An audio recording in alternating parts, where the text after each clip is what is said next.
Hi, guys. I'm missing you. I love that I get to see you, but it is a little harsh that I only get to see you 2 days a week. So, anyway, thanks for being here. This is in replacement of in class instruction. So, Blue Group, this is instruction for Monday if you are absent today, Monday. Or Green Group, this is instruction if you are absent on Thursday.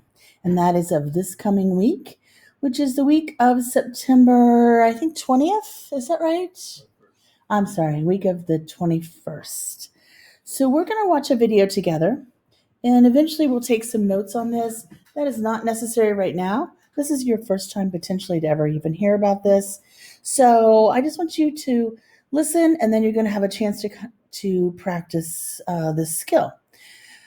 So I'm going to go full screen.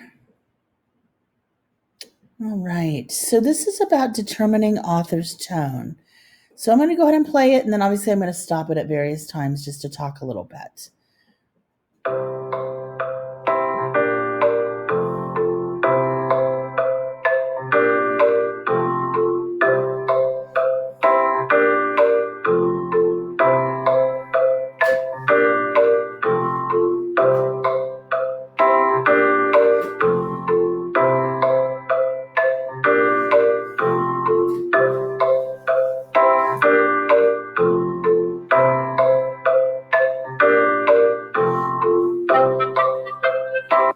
Okay, so tone is how an author feels towards a subject. So, is it a positive or is it negative? And one of the ways that you can try to figure that out is through word choice. And that's what we're going to be looking at today. So, we're going to take a look at how an author, selects certain words to make a certain tone.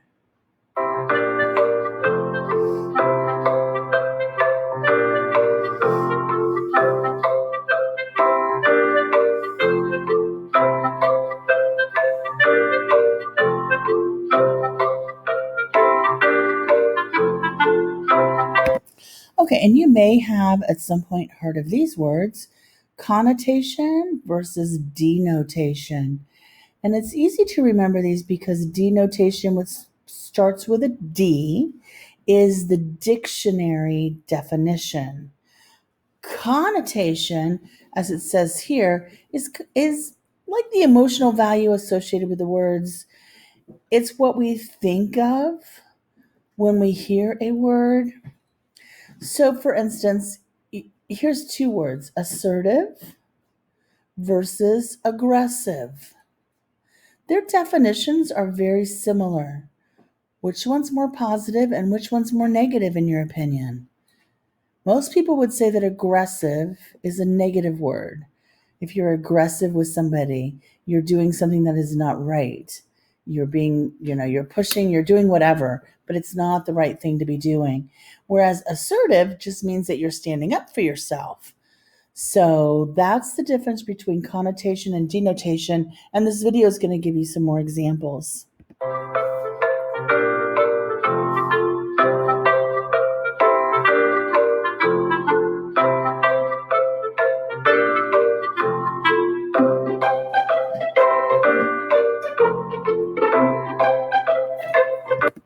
So hopefully as you look at these, you can kind of see the difference.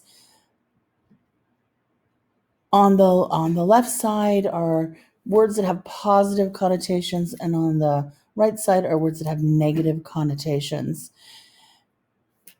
And again, hopefully you can see that difference. So if an author is using the word gossips, that is much more negative than communicates. I have a completely different picture of a character that gossips versus communicates.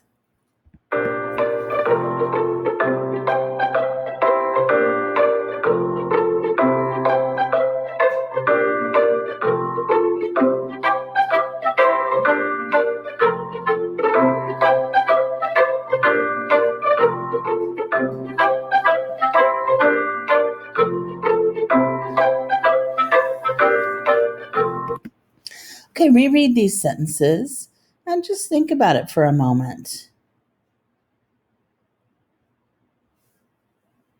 I'm just giving you a little think time there. Which one is more likely to get a response? The second one certainly sounds a little bit more, I almost want to say, educated, as opposed to just calling the car a piece of junk and I want my money back. The second one takes some time to say that it points fault. The dealer sold me an inferior, defective product. And it's not just that I want my money back, but I absolutely demand a refund.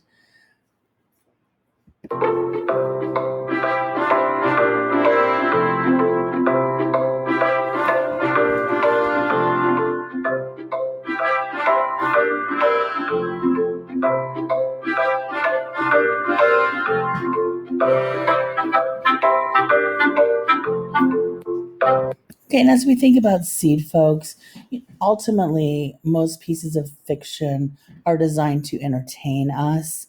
But I also think that in the case of Paul Fleshman, the author of Seed, folks, he's also trying to convince us, maybe not argue or persuade, but also convince us of different ways to deal with our racist and prejudiced attitudes towards one another. And that doesn't mean that we all have to go out and build gardens, but it does mean that we all have a responsibility to be doing something.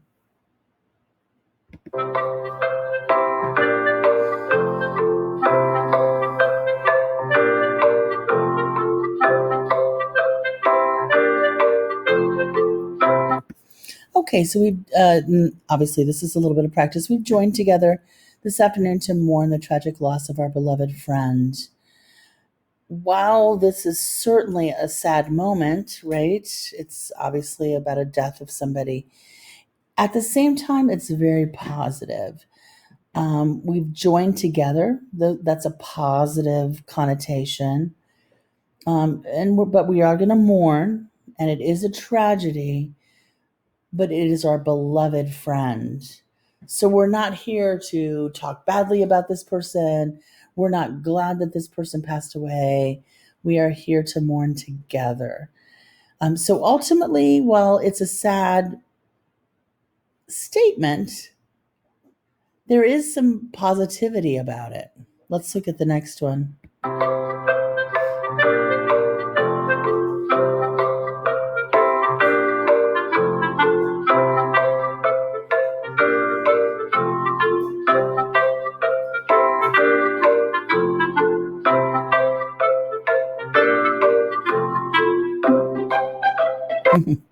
Okay, this reminds me of a teacher or a student. You have to assume that it's one or the other. And I don't know how you could get anything but a positive reaction to that. They're excited. It feels more relaxed. At first, just because we just recently read Seed Folks and I'm thinking about Wendell, at first, each time the phone rings, immediately gave me that image of Wendell and the fact that his son died and his wife died. But then we keep reading on a winter morning, informing me that the world outside is coated in sparkling. Very positive word there. Sparkling. White diamonds, again, positive words, of snow. And I can stay home and snuggle. Another positive word under my blanket. Blanket has a very positive connotation most of the time. A while longer, I appreciate the season so much more than usual. So again, very positive words that are being used here.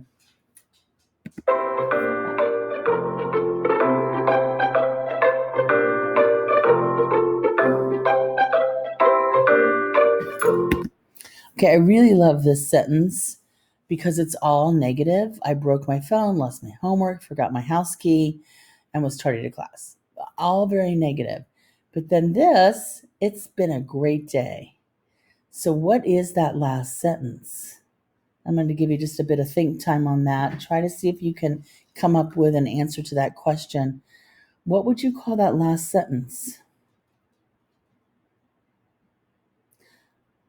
I would call that sarcasm. Clearly, it hasn't been a great day. All these things went wrong. So I'm going to treat it as sarcasm. It's been a great day. No, it really hasn't. So you also need to be able to identify, for instance, the denotation of it's been a great day is this is fantastic. But the connotation of it in this particular case is sarcastic.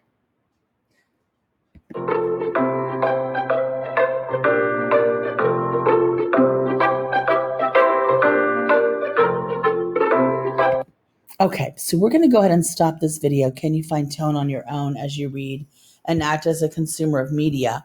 Media is anything at all that you read. So I'm going to hop out of this document. Hi, and now I'm back. You can see me now. And we're going to look at Kim as an example. It'll just take me a second. There we go. Kim. So in Classroom right now, with this assignment, you have your own copy of Seed Folks so that you can mark it up and do whatever you want with it. That will be under your work. So you need to, if you haven't already, you're going to need to open a copy of Seed Folks, and specifically the one that has your name on it. And I'm going to look at some of Paul Fleshman, that's the author. I'm going to look at some of his word choices. So I'm skimming a little bit. I stared at my father's photograph, his thin face stern. I'm going to highlight that word stern. Stern generally has a negative connotation. Lips latched tight. Again, also very negative. When our lips are latched tight, obviously we're not smiling. His eyes peering permanently to the right. I was 9 years old and still hoped that perhaps his eyes might move, might notice me. And I would say that those are very specific words. The candle and the incense stick lit the day. Now, lighting up the day is usually a positive image. Before, to mark his death anniversary. Obviously, the word death is very negative. Had burned out. So the incense sticks that had lit the day, which lit the day is kind of positive, had burnt out. So then that image immediately becomes negative. The rice and meat offered him were gone. The use of the word gone is kind of negative. And there's no, by the way, there's no one right or wrong way to do this or answer to this. You're just looking for things that kind of tell us what's going on for the character. And is the character having a positive or a negative experience?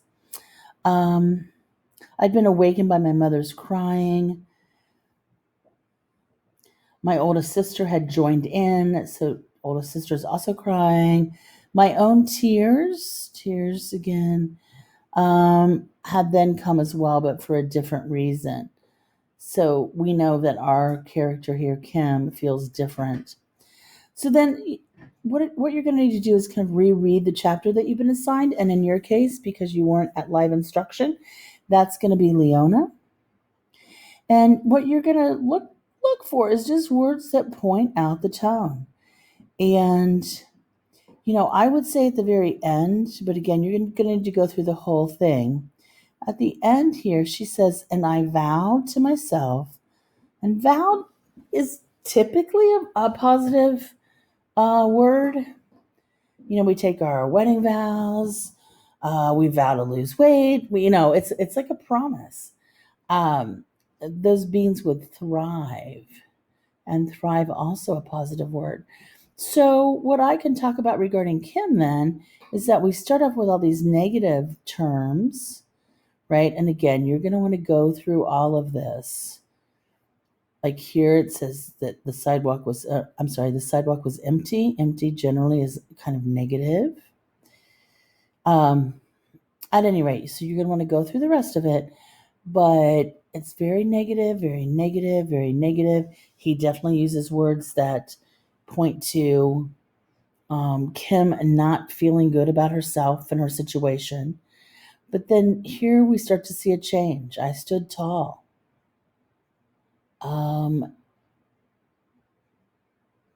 And I'm looking for the word bravery. I feel like she says something, I need to sow my bravery.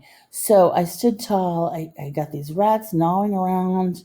I see them, I hear them, blah, but I'm going to be brave. So here we start to see this big switch. And again, the author's doing that intentionally. So what you're going to do is you're just going to highlight words that you think lead to tone. Okay, and then you're going to type those words right here. You're doing Leona, so you're going to type those words right here, and then you're going to talk about, and it might take as much as a sentence or two. You're going to talk about tone. Is the tone the same throughout the entire chapter? Does the tone change? Where does it change? How does the author lead us to that change? Those are the things that you're going to be answering. Okay, so good luck. Email me or Ms. Brighthop if you have questions. Talk to you later. Bye.